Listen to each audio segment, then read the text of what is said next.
Teman-teman, diskusi lintas iman kali ini awalnya berjalan sangat damai, penuh canda tawa dan suasana hangat.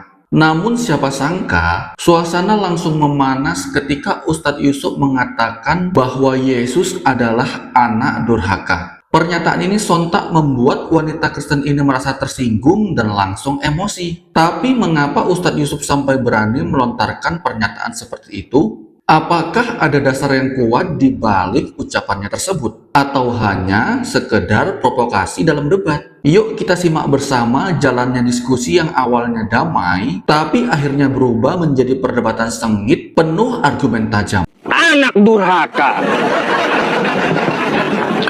Jadi yang mencabut nyawa Ibu Yesus adalah Tuhan Yesus gitu. Anak durhaka. Masa anaknya dilahirkannya, ditimangnya, nang neng nong, timang anakku sayang. Dibesarkan, disusui. Besar-besar gede-gede dia cabut nyawa ibunya. Anak durhaka. Macam mana pula kayak gitu? Aduh. Kenapa Ustadz langsung memvonis Tuhan Yesus itu anak durhaka? Lah, ya jelas lah. Yang mencabut nyawa ibu sendiri ya, itu anak durhaka. Kita kan kagak boleh ngelawan orang tua. Betul enggak? Coba Anda melahirkan anak, Anda susui gede, tiba-tiba nanti dia gede cabut nyawa Anda. Kayak gimana? Saya nggak minta ajaran apa gitu. Saya minta Anda tadi konfirmasi apakah Yesus yang mencabut nyawa ibunya, katanya iya. Berarti kata Anda alasannya dia kembali kepada ketuhanannya sehingga dia mencabut nyawa ibunya, kan betul? Betul. Jadi begini Mbak, tetap saja anaknya itu anak durhaka, tetap. Seharusnya kalau anaknya berkuasa, ya anaknya adalah Tuhan dan berkuasa, dia biarkan itu ibunya hidup selamanya. Tapi dia tidak mengikuti keinginan kita secara manusia, Ustaz. Kayak gitu Mbak. Kalau dia berbakti sama ibunya, maka dia biarkan ibunya hidup sampai selamanya. Gimana sih? Udah, ada bisa saya tanggapi? Silakan. Jadi begini dia Ustaz, dia kan Tuhan yang adil. Kita semua yang hidup ini juga bakal mati, kan? Yang Tuhan juga yang mencabut nyawa kita. Gitu. Nah, Maria kan manusia juga, sekalipun itu ibunya di dalam dunia ini, tapi dia kan Tuhan yang adil. Begitu. Tuhan yang adil? Iya. Jadi dia harus menyamaratakan. Dia Tuhan yang adil, dia Tuhan yang yakin Anda Yesus itu adil? Baik, kalau gitu saya tanya ya, kalau Anda yakin Yesus itu adil, Mbak, Yesus turun di abad pertama, oke? Di Nazaret, oke? Oke. Segelintir orang bisa melihat di kampung itu, oke? Oke. Mana keadilannya bagi orang buta? Maksudnya? Orang buta nggak bisa lihat Yesus, sedangkan orang Nazaret bisa. Mana keadilannya? Kapan di situ ada orang buta? Iya, kan seluruh dunia ada orang buta tuh ya. Ada orang buta, tapi orang buta tidak bisa melihat. Tuhan nongol, orang buta kagak bisa lihat. Gimana? Gimana adilnya? Oke, begini dia, Ustadz. Sebentar ya, maaf, sebentar. Karena kan di situ perannya Tuhan lahir bukan untuk biar dia dilihat sama semua orang buta begini. Kan dia ibaratnya dia lahir dan dilahirkan dan dilihat semua banyak orang. Nah, ketika dia buta, bukan berarti Tuhan harus dia membangkitkan yang sudah mati biar dinampaknya lagi dia lahir. Terus yang itu buta dinampakkannya lagi mati. Enggak tadi gitu, kan kata Anda Yesus tadi ceritakan. Kata Anda tadi Yesus adil toh. Ustadznya udah mulai maksa nih. Kata Anda kan Yesus itu adil toh. Oke? Kan tadi Ustadz bilang gini. Ustadz kan bilang, kan Tuhan bilang dia yang berkuasa atas maut di bumi dan di surga. Iya, tadi saya tanya Mbaknya tadi apa? Tentang yang begini, yang begitu tidak ada tertulis di situ. Tidak ada tertulis. Begitu. Tidak ada Anda tertulis. menambah cerita drama Bukan tadi, menambah drama cerita Korea, itu, Anda Mbak. Loh, cintanya kan seperti ini, harusnya kan seperti Bukan itu. menambah itu. Begitu loh. Macet Tapi itu kan namanya, Anda Mbak. begini. Ini kan Macet ceritanya cinta itu. begini, cinta begini. Kira-kira ibarat kalau drama Korea tadi kira-kira Udah. itulah. Ngomong apa sih, siapa ke drama Korea? Yang saya tanyakan kepada Anda, letak keadilan. Ya, kata Anda Yesus itu maha adil toh. Oke. Nah, kalau dia maha adil, dia bisa dilihat manusia seluruh bumi. Gimana sih? Kalau dia adil, itu pun kalau dia dilihat seluruh manusia seluruh bumi, gimana dengan yang buta? Gimana? Tuhan macam apa itu yang bisa dilihat itu Tuhan macam apa? Cuma di 30 tahun dilihat. Mana keadilannya untuk seluruh manusia? Aneh. Kan dia berjanji. Dia datang untuk menebus dosa manusia yang menerima dia. Bukan menebus dosa. Bukan menebus dosa. Saya nggak bicara saya nggak bicara menebus dosa ya. Saya nggak bicara tentang masalah penebusan dosa ya Mbak ya. Sekali lagi saya berbicara tentang masalah Yesus yang katanya maha adil. Jadi itu yang saya tanyakan, oke? Anda ngomong apa? Anda saya mute dulu gitu ya, karena Anda tidak bisa tenang kan gitu. Ayo, biarkan dulu teman-teman, biarkan dulu dia ya. Mau ngomong apa dia? Nggak kedengaran juga kan gitu, hilang suaranya kan gitu ya, panas. Nah, kan coba buka mic-nya dulu Mbak ya, buka mic-nya dulu Mbak. Silahkan dibuka mic-nya Mbak. Kan nggak mau dengar kan teman-teman, nah kayak gitu ya. Kan nggak mau dengar kan? Nggak mau dengar kan? Saya tidak menyenggol mic saya. Dia juga yang menghidupkan. Makanya begini Mbak, tadi kan kondusif ya, gantian ngomong ya.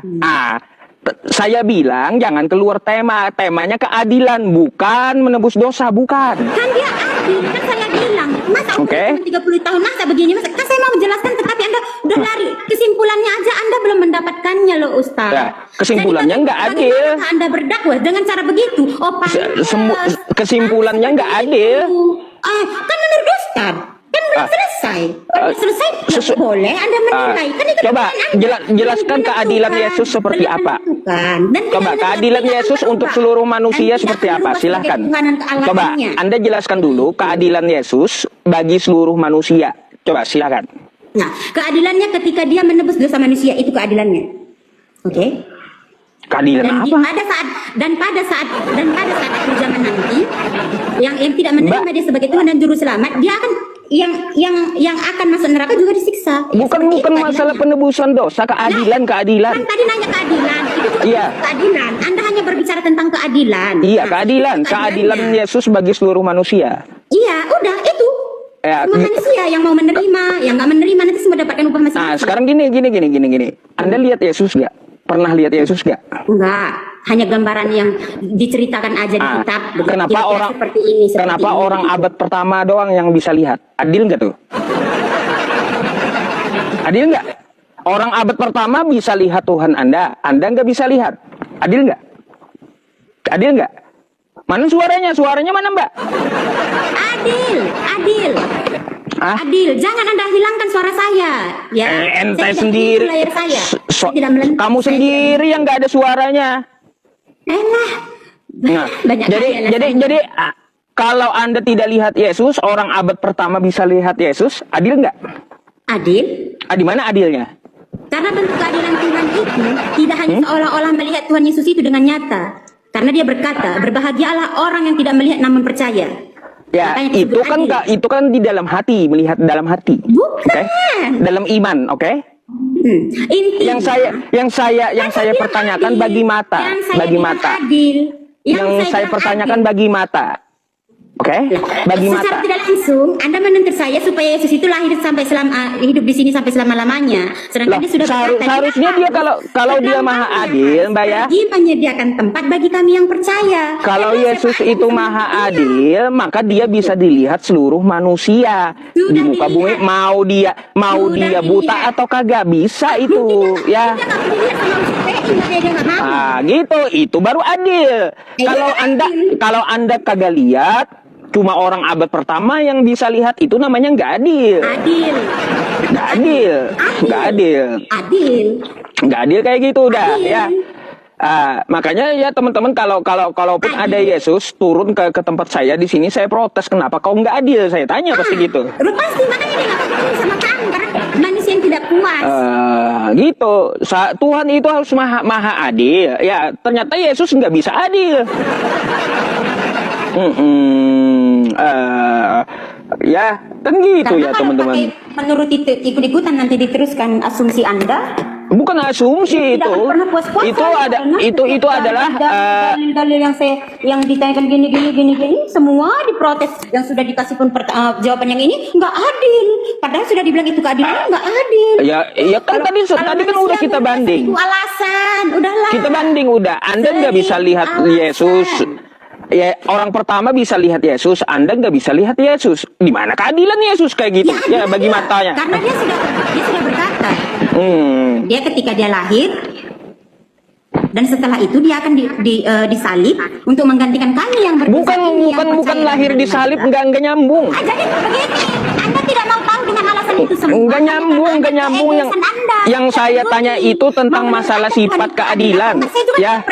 Sifat keadilan, Mbak, yang saya tanya itu, ya, sifat keadilan.